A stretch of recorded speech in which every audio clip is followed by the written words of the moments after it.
At Balmoral, maids are required to curtsy to empty rooms every morning. They bow before the empty area even if the royal simply left. The rule is 150 years old and has never been altered. However, that is only the start. The use of vacuums is prohibited. They spend hours on their knees cleaning carpets. Some earn less than the minimum wage while working 18-hour days. They must be spoken to in order to speak. The management was described as poisonous in one leaked review. However, they found something darker that caused scores of them to quit all at once. After seeing a rain-soaked advertisement in the summer of 1852, Prince Albert discreetly transferred $32,000 to purchase Balmoral. At first, he didn't even tell Queen Victoria. Today, that sum would be equivalent to almost $4.4 million. The previous mansion was demolished in a matter of years, and by 1856, a new granite castle had been constructed. The clock tower was even sketched by Prince Albert himself. The estate grew to be more than 53,000 acres, larger than Paris or San Francisco, as more and more property was added. It featured 150 buildings, mountains, a 3-mile railway constructed in 1866 specifically for the covert transportation of royal baggage, and its own power source. Despite feeling like a part of Britain, Balmoral is not open to the public. The royal family owns it directly. Therefore, the proceeds from the sale of deer or the rental of cottages remain with them. Despite some complaints in Parliament, Edward VII referred to it as their inescapable refuge and refused to back down. The castle has the appearance of something from a fairy tale in Scotland. The completion year was 1856. Against the hills, solid white granite gleams. Every aspect of the design was heavily influenced by Prince Albert. He inserted carvings of all 9 of their children next to the entryway and made sure the windows opened exactly the correct amount for fresh air. Although there are 167 rooms, the hallways are intentionally tight to increase the likelihood of family members bumping into one another. Albert believed it would make everyone more intimate. The clock tower doesn't frighten the ponies because it was modeled after a German castle and rings in E-flat. Despite criticism at the time that it resembled a gigantic coal barn, subsequent houses continued to imitate it. 80% of Scotland's new rural residences were constructed in the same design in less than 20 years. Later, Queen Victoria said that it had a scent of freedom and pine. The royal family does not arrive at Balmoral by themselves. There are around 150 employees that live and work there during hunting season. There are cooks, cleaners, gillies, horse handlers, and even a man whose sole responsibility is to play the bagpipes at 7 in the morning. Everyone makes a vow to keep quiet for the rest of their lives beneath the king's window. You're gone if you break it. On certain days, maids labor 18 hours, cleaning hundreds of silver objects and maintaining fires in more than 50 fireplaces. Every season, they use 60 tons of birchwood. The king still does the dishes for the royal picnics by the river, where meals are straightforward. However, regulations remain stringent. Some employees need to be spoken to in order to speak. Every winter, 1,200 deer must be killed with the assistance of others who reside on the farm. The annual expense of the estate's wages exceeds $3 million. The majority of the money was made by renting out cottages to tourists and selling timber. Since 1858, something strange has occurred in Balmoral every September. The Gillies Ball brings together royals and workers. At 7 p.m., it begins. And the first dance with staff is led by the king. A dishwasher might even get the opportunity to dance with a prince. According to legend, Prince Philip allegedly added gin to the punch to make everyone more relaxed. According to Princess Diana, it resembled a prom combined with Downton Abbey. However, the regulations never end. Your rank is shown by the type of invitation you receive. For closest personnel, the edges are gold, for others, they are plain. The royals depart at midnight, and everyone bows in silence. A teenage footman was sacked in 1991 after selling a secret regarding a barefoot dance. Cameras have been prohibited ever since. Nevertheless, a lot of employees anticipate the event each year. They are permitted to address the monarch by his first name on this one of the few occasions. Balmoral was always a suitable spot to store royal secrets since it is tucked away in the mountains and can only be reached by a long, single road. Here, away from prying eyes, Queen Victoria's peculiar friendship with her servant John Brown developed. Here, Edward VIII rehearsed his speech about abdication. William and Harry were shielded from the media for hours after Diana's death in 1997 in order to preserve their tranquility. However, not everything remains secret indefinitely. The palace banned photography and covered the windows of the Royal Children's Treehouse in 2019 after a janitor released pictures of the structure. Private information, such as the Queen Mother's habit of drinking Dubonnet and Prince Andrew's constant need for 28 golf balls, was disclosed by a former employee years ago. Despite receiving $90,000, he was sued. Even drones are now unable to approach. In 2024, sky barriers were installed. Despite Balmoral's silence, secrets managed to escape. The younger employees start their long days early. Maids go to the oldest kitchen at 6 in the morning to start polishing more than 200 pieces of silver. 8 people serve breakfast. Then there are long trips along chilly stone halls with heavy tea kettles to keep the royal hounds from being awakened. Peeling 18 kilograms of potatoes is what lunch entails. After that, they change into fresh outfits and get ready for tea at 4 o'clock. Cleaning up muddy boots following the day's quest comes next. They often arrive at their attic beds at approximately 9:45 p.m. These shifts last 15 hours. Loyalty is its own reward, according to the old manual, with no overtime. It was like handing your life to a shadow, according to one former maid. And nobody ever expressed gratitude. The use of vacuums was prohibited. The sound of them was something Queen Elizabeth detested. In order to push tiny horsehair brushes across the carpets, 2 maids would get on their knees every morning. It took 45 minutes only to brush one corridor. They had to wash their aprons twice a day because the dust became so thick. The head housekeeper claimed in 1990 that the modification resulted in an additional 9 hours of work each day. Pay, however, did not change. Employees reported that they were unable to eat properly due to severe wrist pain. However, nobody voiced any complaints aloud. On the exterior, the castle appeared flawless, yet behind each spotless carpeting, there was silent suffering. It was risky to talk. One maid heard Prince Charles whispering to Diana in July 1986 while she was dusting. Another servant pretended to be deaf by hissing at her. She received a written warning the following morning. The rule was really tight. Never take anything the royals say seriously. You forfeit your $250 end-of-season bonus and be fired if you do it again. During breakfast service in particular, several employees learned how to use hand signs to communicate. Some people claimed that, not out of respect, the corridors of Balmoral were quieter than those of a library. But everyone was watching out of fear. Survival was implied by every quiet. The salary was inappropriate for the position. The lowest level housemaid made $18,000 before taxes in 1983. Even though she lived at the castle full-time and worked 60 hours a week, that was only around $4,000 more than the average British worker. Old toilets were still present in some places. Thus, chamber pots were taken out by maids. The remuneration only increased to $21,500 after 3 years of training to become the first housemaid. Male gamekeepers made roughly $26,000 in the meantime. After only a year, several ladies left. According to royal historian Patrick Thorncroft, it produced a silent strain that was never expressed but was constantly felt, like wearing silk gloves while standing in the cold. New maids were really taken aback by one rule. A maid still had to curtsy to the empty room if a royal left and she returned a few seconds later. It was intended to pay tribute to the royal spirit who had just visited. The staff performed this curtsy 61 times in a single evening at the Gillies Ball in 1987. Some received bandages along with their serving platters because they had such severe knee bruises. It was like curtsying to ghosts, according to one maid.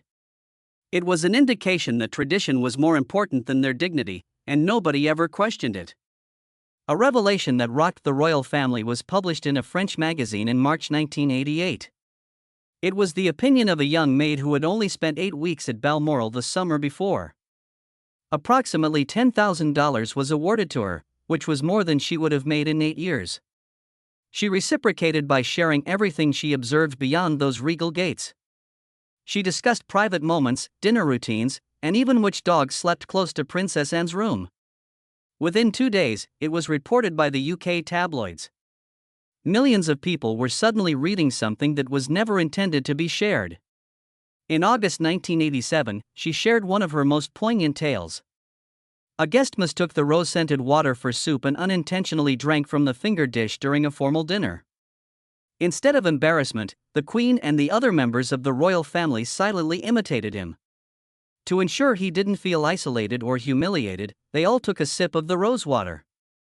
After that meal, the staff counted 17 empty bowls. More than 1,000 speeches were expressed in that brief instant. It revealed a family that would rather use perfume in private than make fun of someone. However, not every story was endearing. She claimed that tensions were high during Prime Minister Margaret Thatcher's summer visit in 1987. The maid claims that unlike the previous visitors, the Queen did not need her to remain inside the castle. Rather, she was transferred to a tiny cottage located far away on the property. Employees even referred to it as Siberia. The palace denied it right away, claiming Thatcher was a frequent visitor. However, it was noted that she did not attend the grouse hunt the following morning. The tabloids went crazy over it, whether it was merely protocol or something more. Two strong women in icy silence made for captivating news stories. The image was gentler when it came to Charles and Diana. They appeared to be two teens in love, the maid remarked. When they believed no one was watching, she frequently caught them holding hands. Before a picnic, Charles would personally get Diana's coat. The young stable guys received discreet tips from Diana, but the sweetness didn't mask the harsh reality. The weekly wage for housemaids was about $75. Frequently went unpaid over time. As in the 19th century, a bell was used to announce breaks. Although there was kindness in the hallways, the mansion was nonetheless governed by outdated laws. When the news was revealed, the royal household was incensed. Hours after it was made public, the palace released a stern statement denouncing it as a flagrant betrayal of confidence. All 348 employees who had worked the previous season were examined as part of an internal review that they started. Overnight, security regulations were altered. New hires were required to sign stringent confidentiality agreements related to the Official Secrets Act and undergo extensive background checks. Everyone knew what that meant. Your career ended when you spoke to the media. However, the Queen herself was a paradoxical figure. The maid recalled the Christmas of 1990, when she saw Her Majesty meticulously preserve wrapping paper that had been used by an iron and put it in a tin that had previously been used for dog treats. It was frugal living throughout the war. In a jewel-encrusted palace. She once claimed that a slice of lemon she had preserved from her plate would be ideal for trout the following day. It was both endearing and peculiar to the staff. Some respected it, while others wished their pay reflected the same thrift. In contrast, Prince Philip utilized dinners as a kind of game. He would examine the maids every evening at 8:15 sharp. That day, how many grouse were caught? With the local postmistress, who had fled. In August 1985, the maid recalled responding to 11 consecutive questions. It seemed like innocent taunting to some.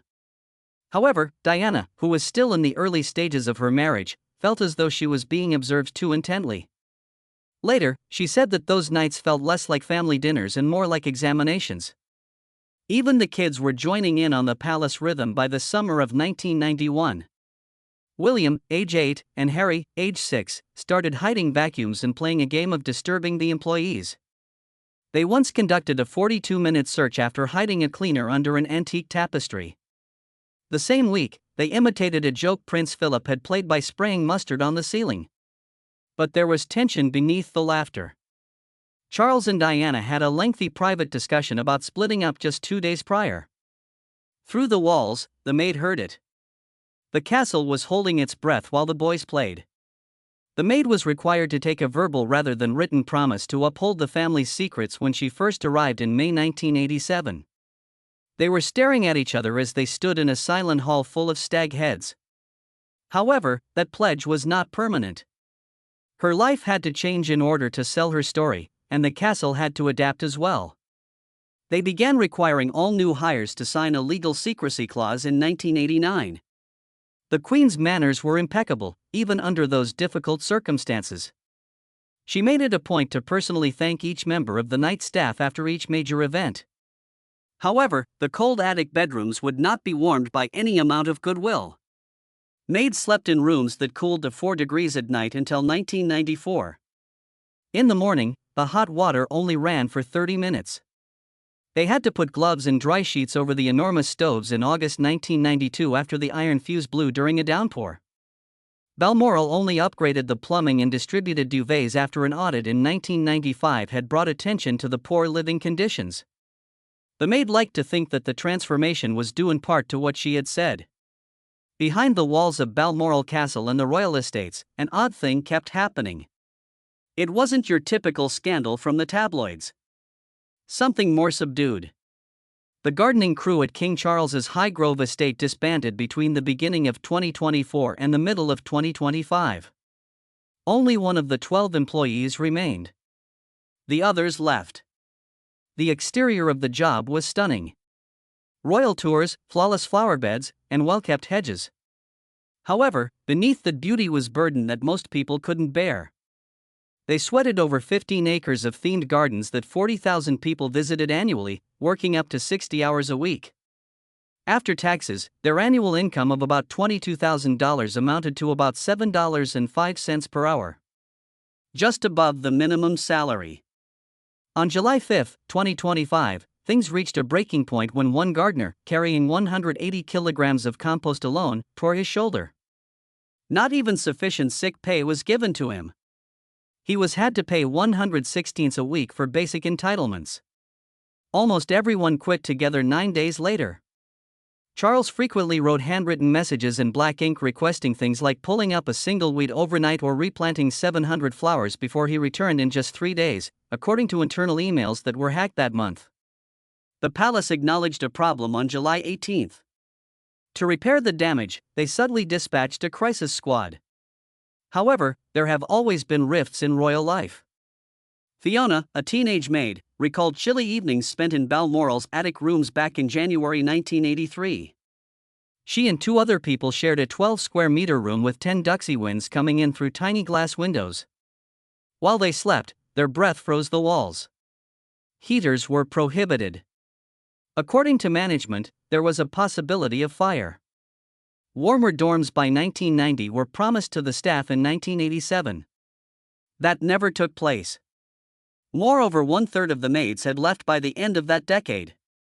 Interviews from a university experiment conducted in 1998 detailed how rain seeped through roofs made of shattered slate.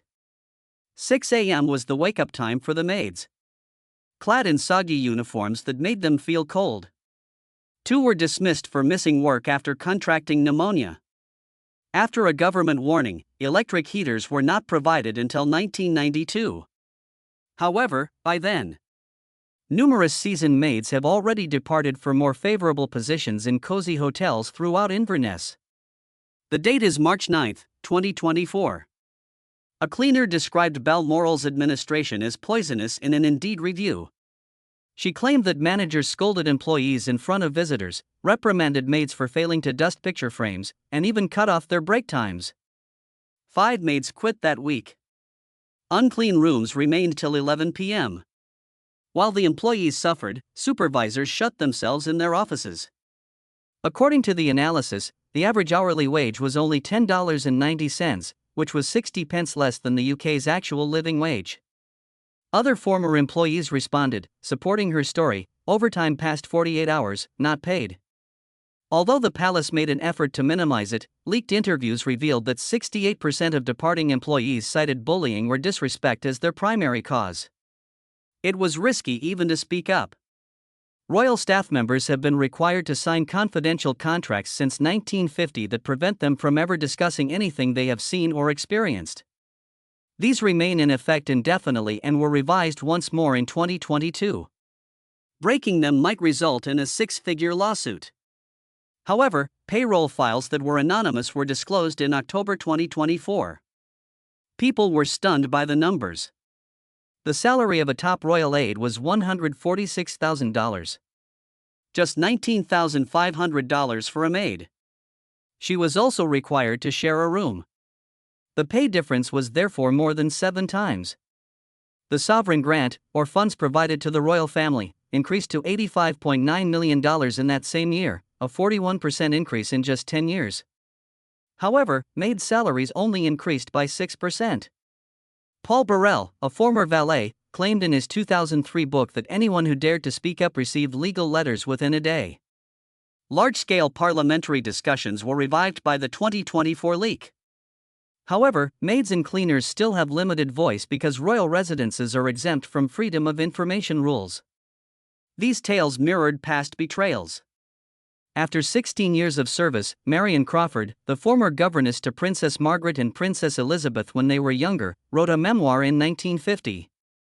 She told simple tales about how the girls used to wait in line for the underground like regular kids and swim in public pools. She never heard from the Queen Mother again. Crawford passed away in 1988 using a false name after losing her royal cottage.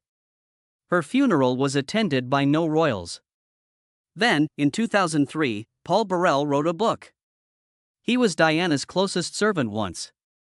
"He is the one man I can trust," she said. His autobiography exposed private correspondence and contentious Balmoral disputes. However, 342 royal treasures were discovered during a police raid on his house in 2002. In a surprising turn of events, however, the Queen herself intervened, claiming to recall discussing the goods with him. Beginning on November 1, 2002, the case fell apart. He was exonerated. More than 500,000 copies of his book were sold. Years later, he acknowledged fabricating information to mislead investigators. In 2024, there was yet another betrayal. Someone attempted to obtain Princess Kate's private medical file at the London clinic following her surgery in January. In March, the news was released. Investigators moved quickly. The clinic forewarned employees that they might be charged with crimes. 3 employees were being investigated, and penalties of up to $17.5 million were possible. It was viewed as the most significant invasion of royal privacy since the 2000s phone hacking scandals. Stephen Barry, another servant, came out in 1983. He became Prince Charles's personal valet at the age of 21 after entering the royal service at the age of 17. Every day he arranged the prince's clothing, pressed each kilt, and even changed the shoelaces. In royal service, his autobiography was published in May 1983. Despite being on call around the clock, he disclosed that valets only made $6,000 annually, which was half of what a London bus driver paid. Within months, he was let go. 3 years later, in 1986, he passed away from problems brought on by AIDS. But something deeper was revealed by his candor. Within the walls of Balmoral, the silent class war takes place. Those who were granted permission to write nonetheless created a stir. The Queen's dresser, Angela Kelly, received approval from the monarch to release her book in 2019. That October, the opposing viewpoint was revealed. It included innocuous tales about how she once used dish soap to help secure a brooch and how she broke into the Queen's shoes herself. However, even that caused a stir. According to some royal sources, Prince Charles deemed her pictures unsuitable. It demonstrated that discussing life inside Balmoral's walls was never really safe, even with permission. Something weird occurred at Balmoral Castle on the morning of August 4, 2025. The huge gates were secured at precisely 7:30 a.m. Storm Floris was the stated cause. At speeds of up to 90 miles per hour. But there was more to the truth. The previous evening, over 2/3 of the room attendants had already left. They declared that they would no longer sleep on floors, particularly in huts with crumbling roofs. They turned away thousands of tourists. Balmoral had not closed its doors to the public in this manner since the foot-and-mouth crisis in 2001. Rain began to pour through the old windows about lunchtime. The difficulty had been growing for a while, but only 2 housekeepers remained. Maids started sharing information about what was actually happening behind the massive granite walls on the internet in 2024. Before lunch, a few of them were instructed to clean 12 regal apartments. Historic tartan mirrors and glass chandeliers from the past had to be immaculate in some of those spaces. According to one maid, Camilla would forfeit her lunch break if her room wasn't completed in 55 minutes. Their hourly wage was only $10.90. Many of them left and went to work at hotels. Queen Victoria was perennially short on housemates, as she had noted in her diary as early as 1865. There are some things that never change. King Charles, meantime, dreamed. He erected 30 beehives and enlarged Balmoral's organic gardens between 2023 and 2025. The gardeners had to pay a high price for his aim of making every meal carbon neutral. Tractors were forbidden to them. All tasks have to be completed by hand. Hoses were replaced with rainwater buckets. In order to complete tasks, staff made about 90 wheelbarrow trips every day. Nearly all of the royal estate's senior gardeners had resigned since March 2022. Even though the king's personal wealth was over $1.1 billion, the majority were only making minimum wage dollars. One man said that he developed carpal tunnel syndrome as a result of having to raise more than 200 kilograms of compost every day. Like commands from another planet, the king's handwritten notes, instructing them to remove all chemicals by daylight, were pinned to the wall of the potting shed. It was discovered that the average hourly wage for employees was 0.5. That is 15% below the national average for occupations in the hotel industry. According to the whistleblowers, the crux of the issue was a budget restriction that limited staff salaries to 7% of estate profits. However, tourism revenue increased by 22% following Queen Elizabeth's passing. They had more money to spend. According to experts, raising wages to fair levels would only cost an additional $187,000 a year. The cost of resurfacing the private helipad was higher than that. However, rather than addressing the issue, maids continued to leave. Staff turnover was 38% in 2024 and 2025, which is twice the industry average. It was June 2023 that was the tipping point. An online gossip forum featured a young maid who went by the name Heather Glenn. She said her plea for emergency leave had been denied.